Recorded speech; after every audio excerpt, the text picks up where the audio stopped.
And don't be afraid of the dark.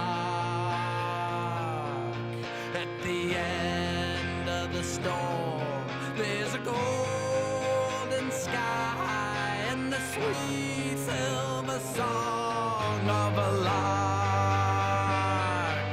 Walk on through the wind, walk on through the rain, though your dreams be tossed and blown. Walk on with hope in your heart, and you'll never walk alone. You'll never walk alone. When you walk through a storm, hold your What's up, everybody? Welcome to another episode of Kicking It Back with Matt. Tonight, got my boy Johnny in the house. Hey, How you thanks doing, for having man? me, Matt. Hey, I'm good. Always happy to be here. Good. I haven't seen you in a while. You ready to kick it? Always. Cool, man. So, 5 weeks in, what do you think? There's the eye test, which has me a little nervous, and then there's the actual results, which are perfect.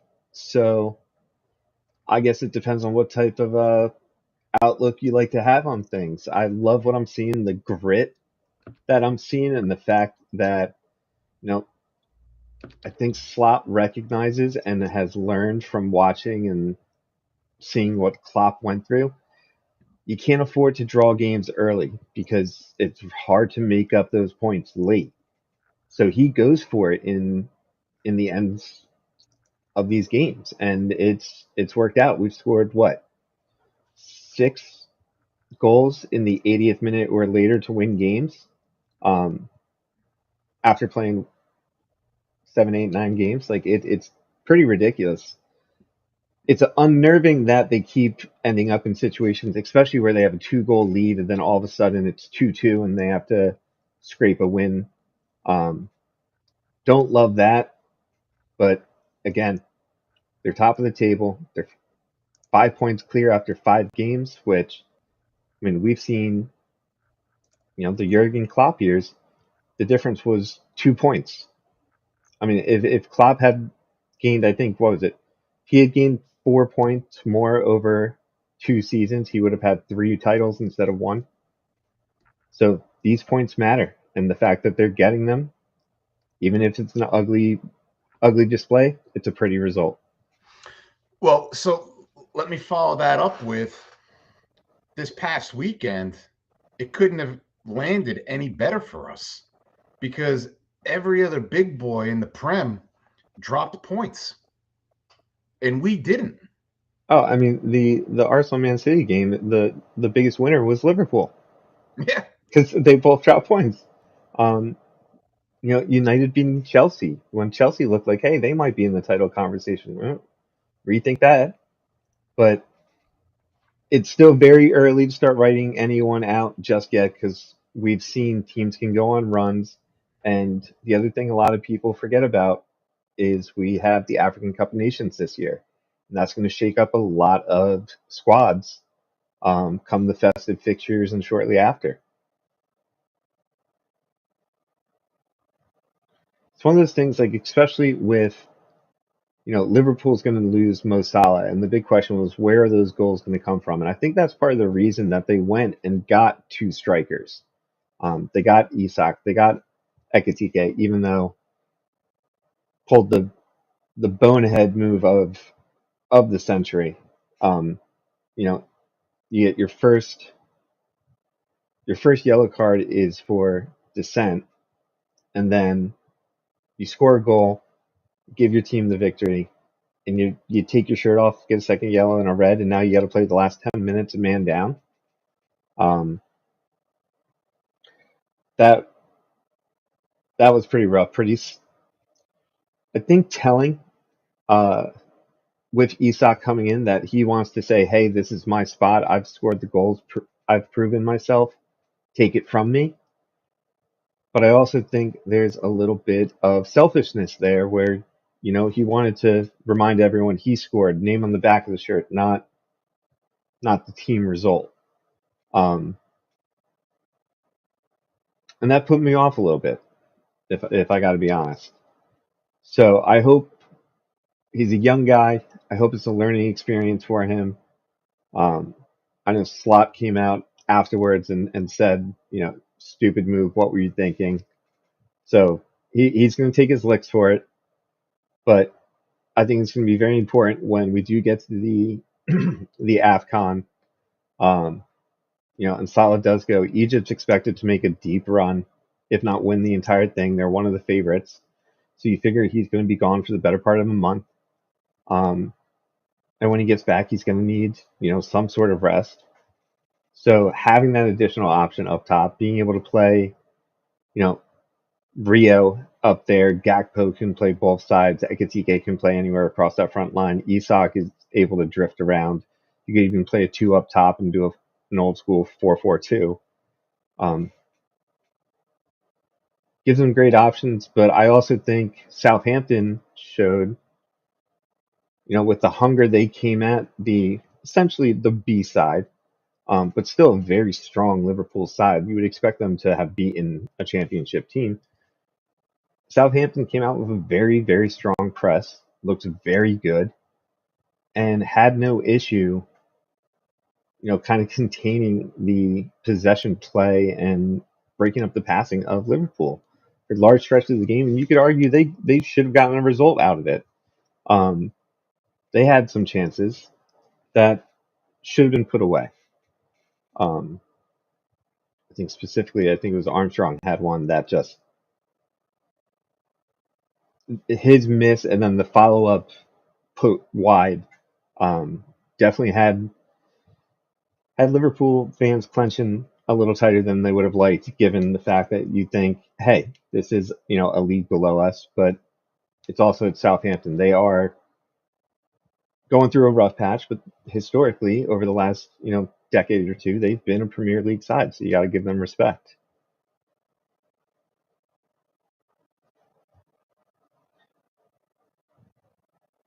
It does look like we might have lost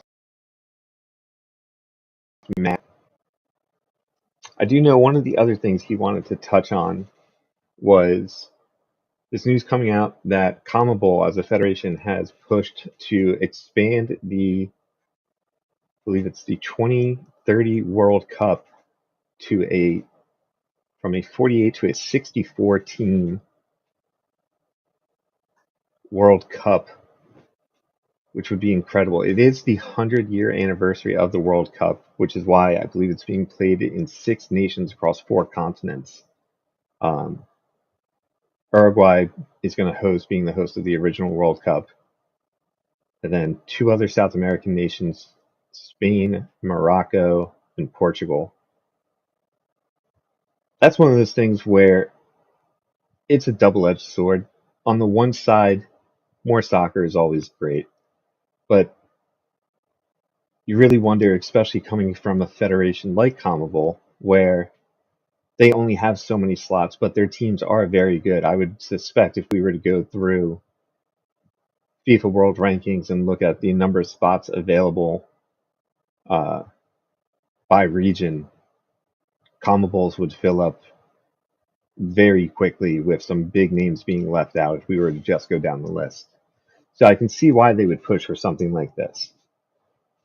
There is the argument that on the grassroots side of things, it could be great because some of these smaller nations could have a chance to not just play the bigger nations in qualifying games, which only nets you so much, but actually make the tournament, make a run, get some of these upsets. And from a player's point of view, if you are from some of those smaller nations, it gives you a chance to broadcast your skills, maybe get a look from a bigger team, a bigger league somewhere. So there is that benefit. I do think, as a U.S. fan, I think it does hurt the U.S. Because it opens up a couple couple cans of worms. One of them being, we've seen it this summer, players refusing to play in tournaments. Well, and I mean no disrespect to any of the smaller nations, but if the U.S. is playing some of these smaller nations now that you have more coming through due to the larger size of the tournament, our players going to say, you know what, I'd rather have the international break off. I'm not going to come to this camp.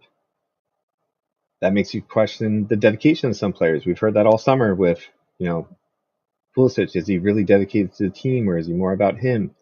We can get into that a whole nother time. But also, I think the U.S. has benefited from being able to tap into some of their foreign-born players.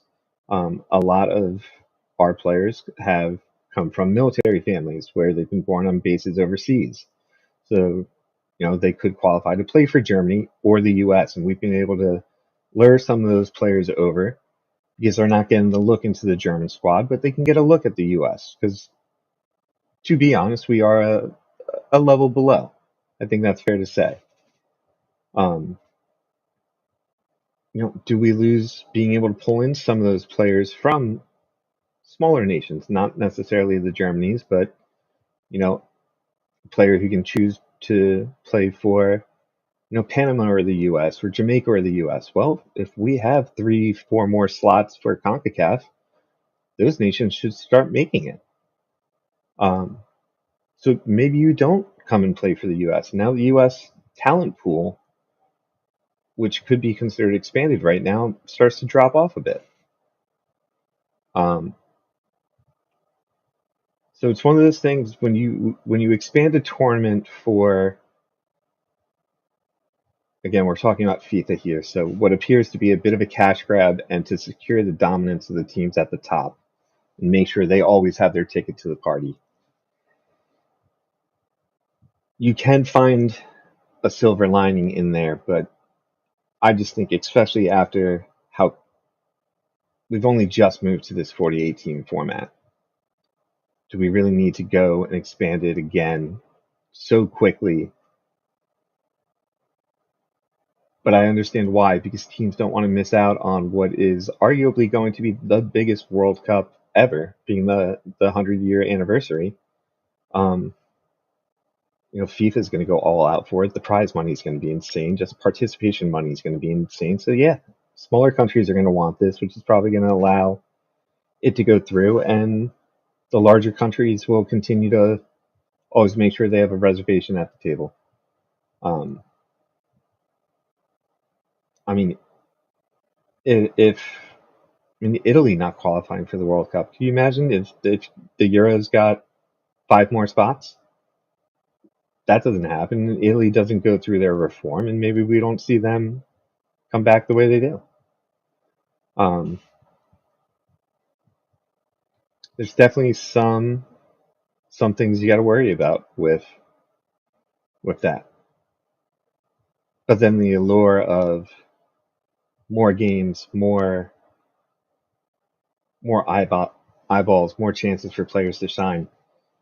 It does sound fun, especially at that level and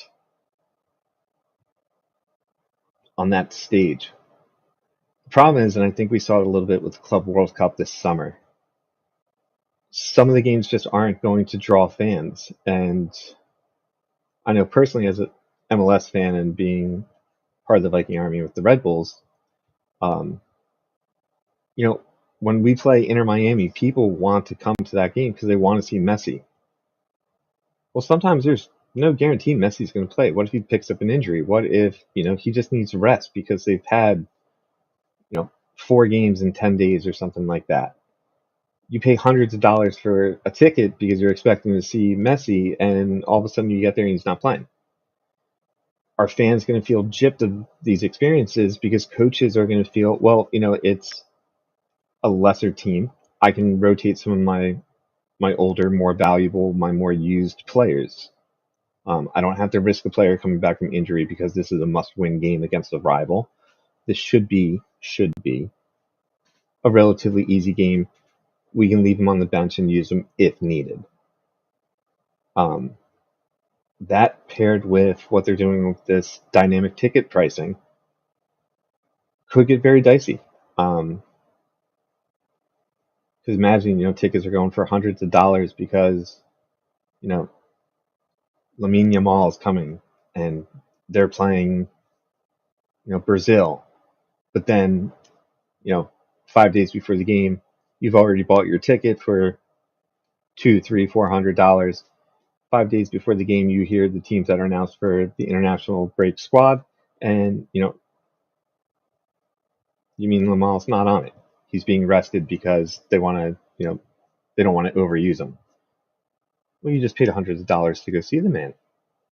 Now you're out of it. Now those tickets are reselling for $50, and players are going to end up overused. Fans are going to be disappointed, and we'll just have to see how it all plays out.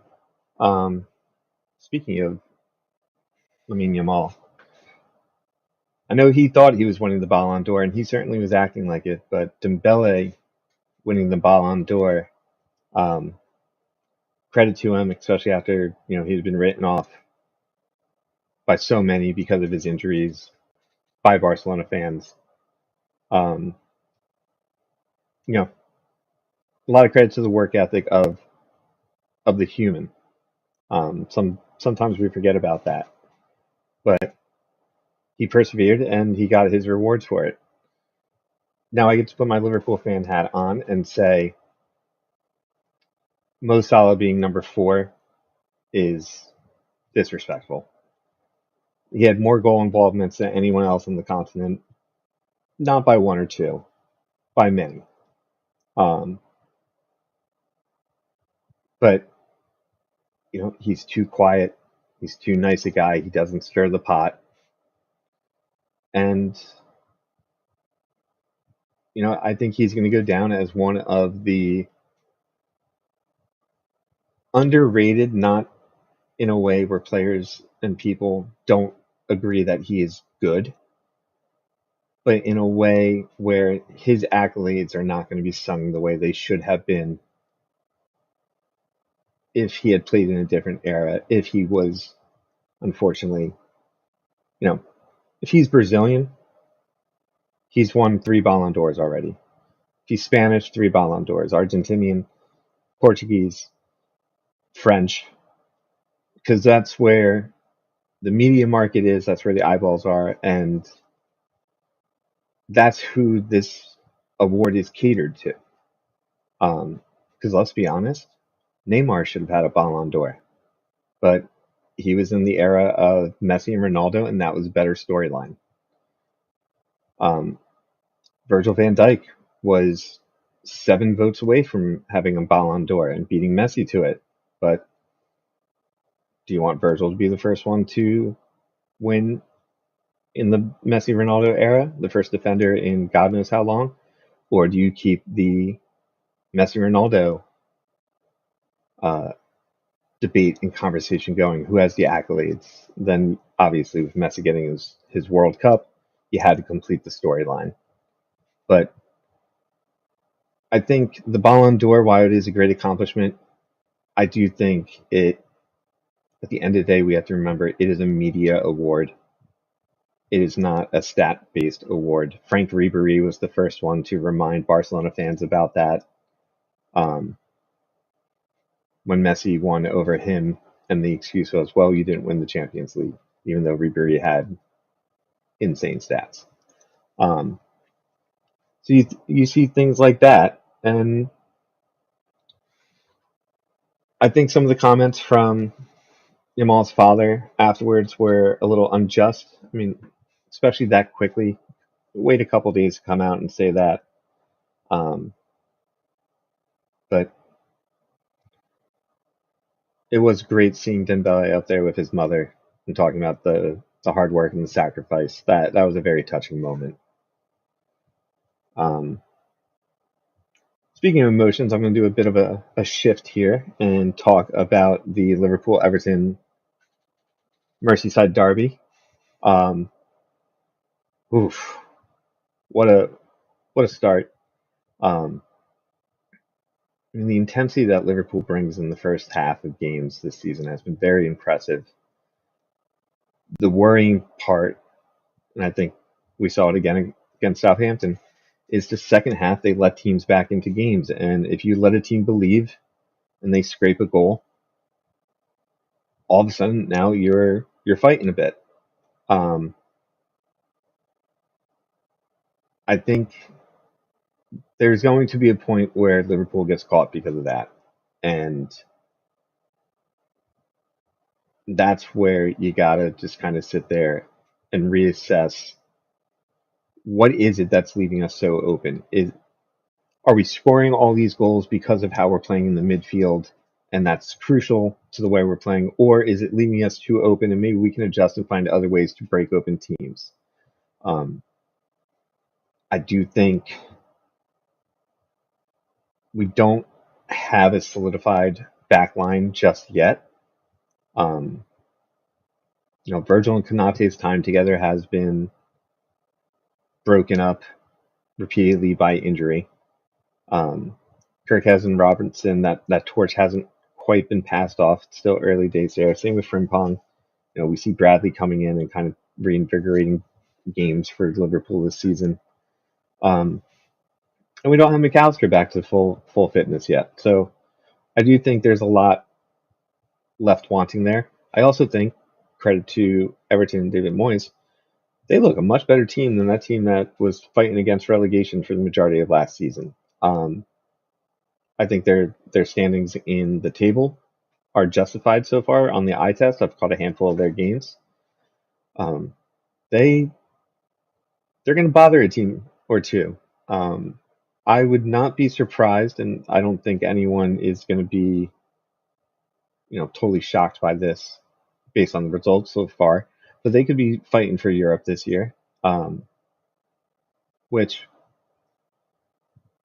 again, this is going to sound weird coming from a Liverpool fan's mouth, but the league is better with a good Everton in it.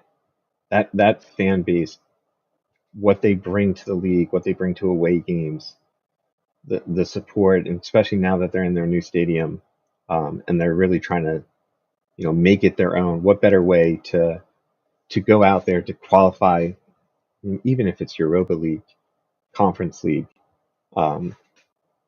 be absolutely wonderful for them to be able to cap off their first year in the new stadium and then go straight into Europe. So I hope well on them. Good for them, but not too high. Don't mess with our title race. And we'll take it from there. But I want to thank everyone for sticking with us today. Thanks for having us, and we'll talk again soon. Take care.